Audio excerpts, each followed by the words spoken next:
welcome to all of you for the closing plenary today, the synthesis plenary, where we will be taking an overview of the entire day and looking at, the insights, the key takeaways that have emerged from various sessions throughout the day, because obviously we were scattered over different sessions and we couldn't attend all the sessions. So we'd like to know what happened in the other sessions and also kind of overview.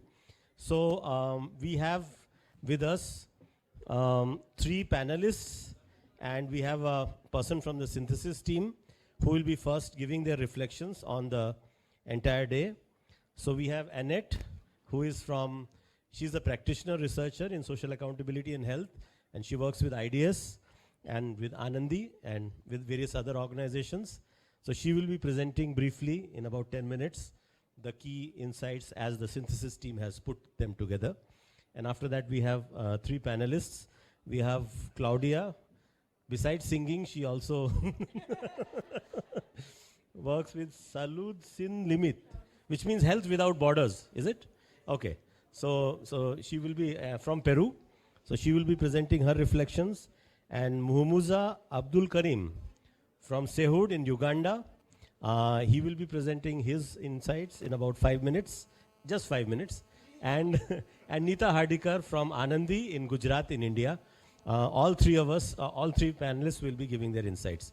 So give us a hand, give a hand to the 3 panelists and to our synthesis team member.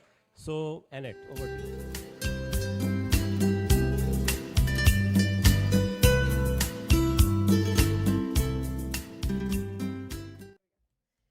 Colleagues and friends, what an incredible few days.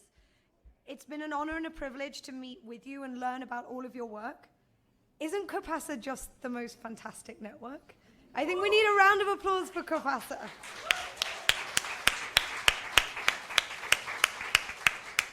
I don't think I've ever been in a conference or a symposium with so much energy and passion from so many corners of the world. So I think it's a huge, huge thanks from all of us to everyone who has organized this symposium and all of the energy that's gone into bringing us all together. Like Lorena, I have the unenviable task of summing up today's diverse and exhilarating discussions. This morning we discussed how social accountability fits with the specific SDGs, and then we had our inspiring regional assemblies building networks of solidarity in different regions. The rest of the morning was spent continuing the thematic discussions and deepening our learning, with the afternoon continuing with the inter-thematic discussions. We have been gathering learning throughout the day and across the past 3 days, and I wanted to share tonight some of the connections which stood out for us. There are high, often deliberately made walls and barriers between global commitments and local realities. We heard this morning about the hierarchy of evidence, where global northern academic evidence is prioritized, where powerful actors and sectors squeeze and crush the space for citizenship. Power has been mentioned many times over the past few days, something that will please everyone here from IDS. Power differences between health providers and citizens, power differences in multi-stakeholder forums, between medical and non-medical members, and other dimensions. This morning we heard discussion about the connection of power to knowledge generation. As Robert Chambers would say, whose knowledge counts, whose research methodology counts.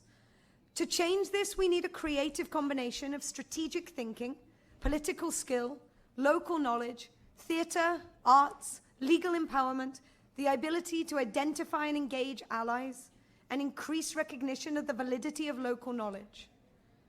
COPASA represents an incredible opportunity to ensure that the knowledge generated by those who have been left behind is integral to research and practice in social accountability for health. COPASA, the 500 of us in the building today, are uniquely placed. We can leap from local to global and back. We take the practitioner-academic divide in our stride. We sometimes think systematically, conceptually. Often we work practically on real issues. That's us. We are the connectors, conveners, facilitators, and system changers. We can broker opportunities for local organizations to have traction at higher levels, broker alliances to increase influence, and to engage in the spaces where decisions are taken. As such, It is our moral duty and ethical responsibility to deliberately do what few others have the unique opportunity to do.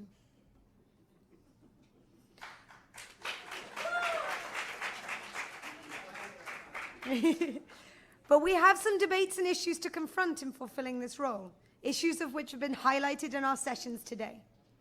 It was highlighted that there is an assumption that established and successful social accountability approaches, strategies, and tools will generally work well, regardless of the communities who are claiming their rights.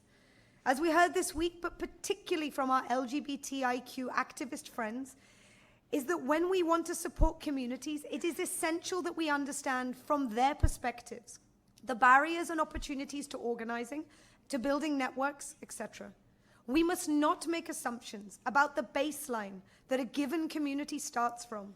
We must broker spaces for people from all levels of a community to share their perspectives on barriers and opportunities, and we must ask, how can we help, rather than assume that we know? There has been a concern articulated at many sessions that both social accountability and human rights have become too Geneva and New York centered. And we have heard a call to action that recognizes that it is essential that social accountability is articulated from the lived realities of those experiencing injustices, from the realities of indigenous and other vulnerable and marginalized people.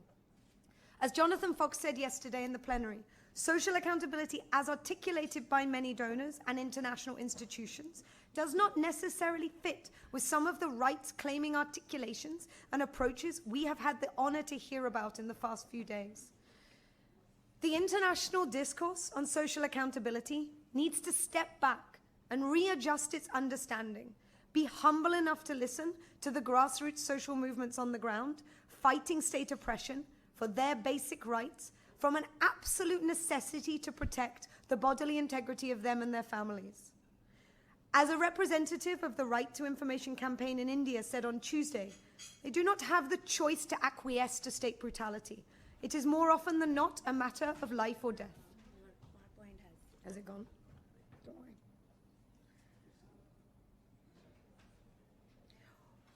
We have also heard debate over collaboration versus contestation. How political should we get? Or political society versus civil society? As Professor Naraja said on Tuesday, we need to remember the writings of Partha Chatterjee and remember that the urban middle-class elite are in the privileged position to be able to be civil in our rights-claiming enterprises. Many of the groups represented here at COPASA who have been presenting in the sessions on indigenous and vulnerable people are not necessarily in positions to be civil. When the state decides it wants to build a dam across the river that was ensuring the livelihoods and lives of your community, asking the state to politely not build a dam that has vested interests of powerful state and private sector actors behind it isn't going to get you very far. Those at the front of the fights on these issues know this, and know that getting political isn't a choice.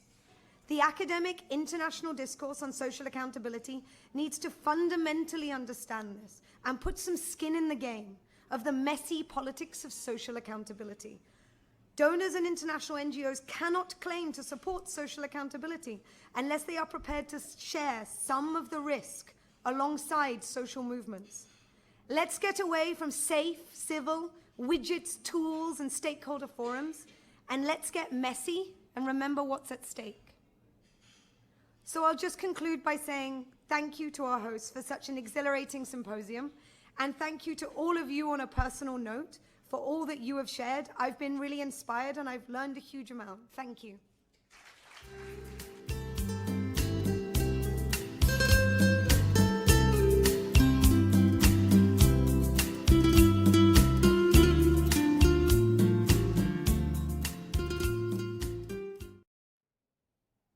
I have chosen a couple of issues that have been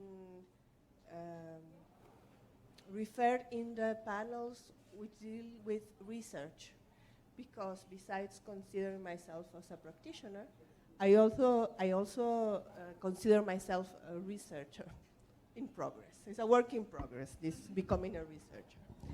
So one of the things that I found really interesting was hearing about the hierarchy of knowledge. and the idea that Sarah presented about our colonized or colonial idea of knowledge, where there are some kinds of knowledge and some voices and some methods to arrive to those conclusions that are more valid than others, and particularly in the realm of global health. I also participated while some people, well, most people were in the regional meetings. I participated in the one for researchers to discuss the chart and our role taking this chart forward. And we talked about how research have the challenge to involve communities in the design and development of research, and also to support them in as many ways as possible on the use of the results. So it's about translating the knowledge that we get from our research in a way that it becomes relevant, understandable, relevant, and actionable for communities. There was something else said about this, and it was pointed out that not only communities need to get involved, but also decision makers and policy makers.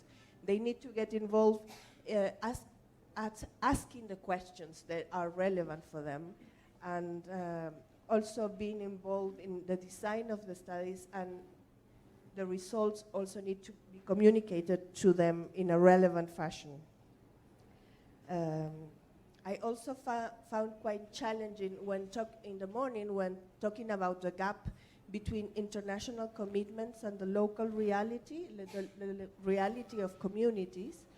And it was pointed out that researchers and academia, as well as international NGOs, could play an important role in bridging that gap.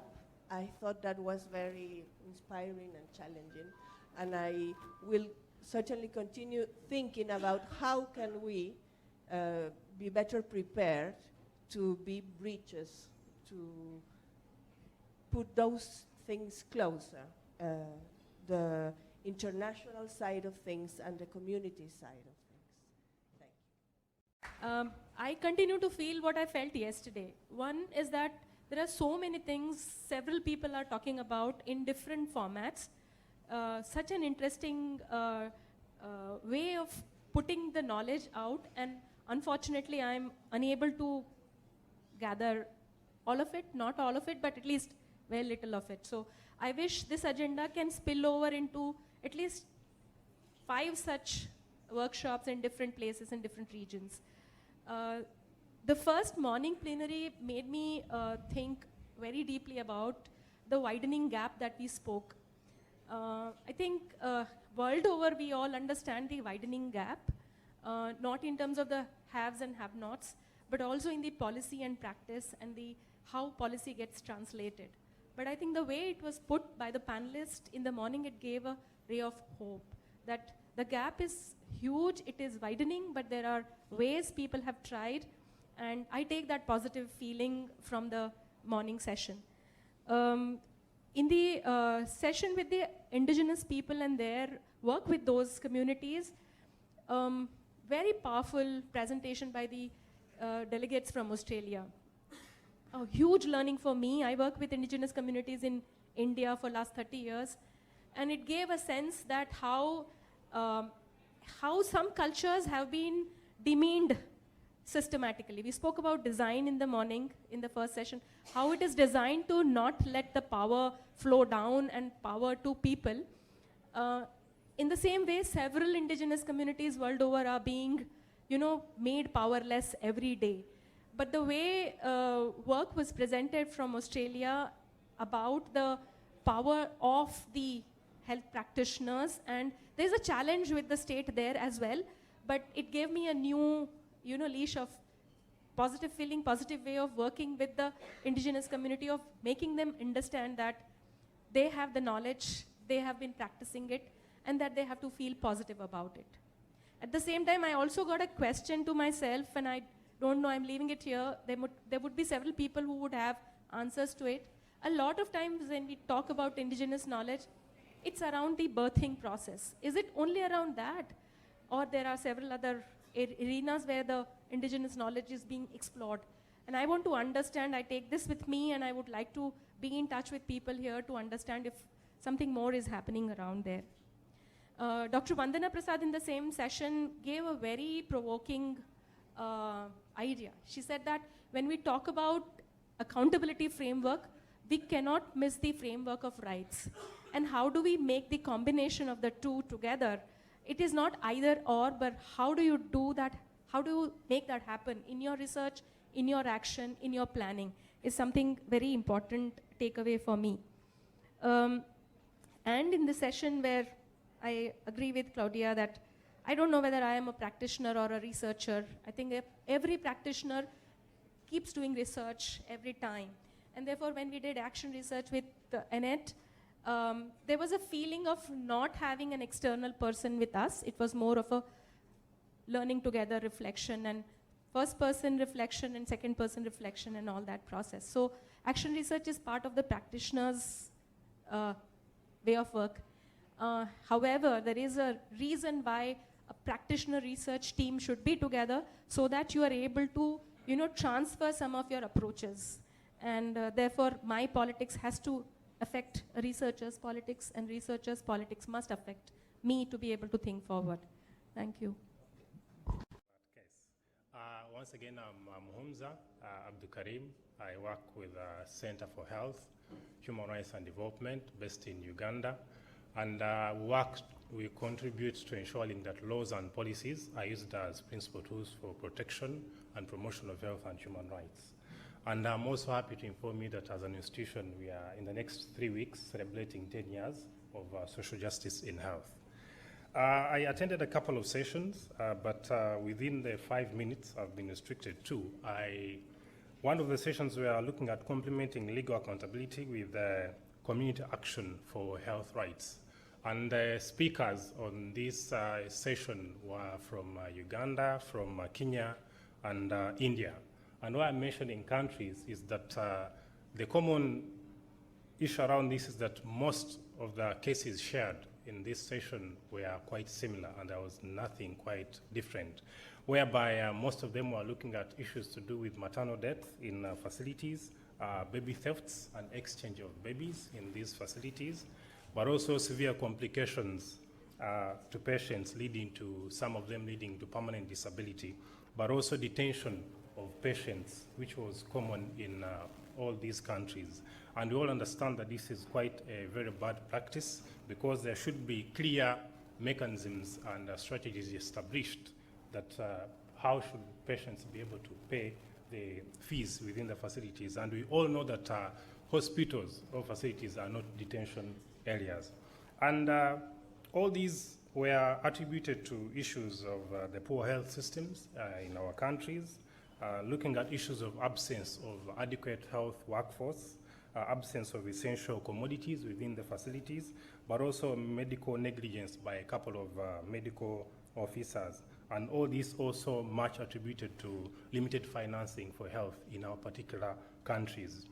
So the major focus was around how do we come up as CSOs to work with communities in terms of enhancing health rights for these communities, and how do we do litigation, but also working with the communities.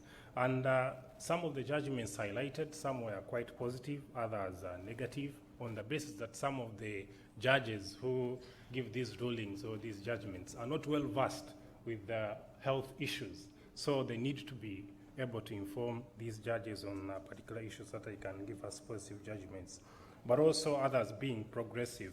So we are saying that fundamental human rights are violated when patients endure unnecessary suffering, which includes death, illness, injury, instrumental abuse, discrimination, and denials of information and bodily autonomy. And we are saying that every patient has the right to safe, respectful care, and the governments must ensure that these rights, by creating enabling conditions that support the service delivery. Another key interesting session was around for-profit actors and global governance and accountability in health. And one of the issues that were really coming out was the issue of the public-private partnerships in this session. And the discussions were around commercialization and partnerships in the neoliberal area, and you are looking at association to issues of pharmaceutical development, the medical technologies, and most of us know the many partnerships around public-private, for instance, the Global Financing Facility, which is looking at the result-based financing model, the Global Fund, quite very familiar in the area of HIV prevention, but also the Gavi around the immunization. And we are saying that one of the worries that we are having currently is that the private sector is having much more power in terms of decision making, and the government powers are getting much lower because the private has more powers in terms of negotiation, and they are superheading the government. And ideally, we are saying that these public-private partnerships should aim at achieving universal health coverage, and this should be around strengthening the health systems. And we are saying that including financial risk protection, access to quality, essential health care, effective and affordable medicines and vaccines. So the major concern here, we're saying that how then do we need to see the relevance of these public-private partnerships? And we are saying that we need to really redefine the role of public-private partnerships. And this should be aimed at addressing some of the issues which are ethical issues, regulatory issues, issues of the legislation, but also in terms of leadership. So that is all I had from the two sessions. Thank you.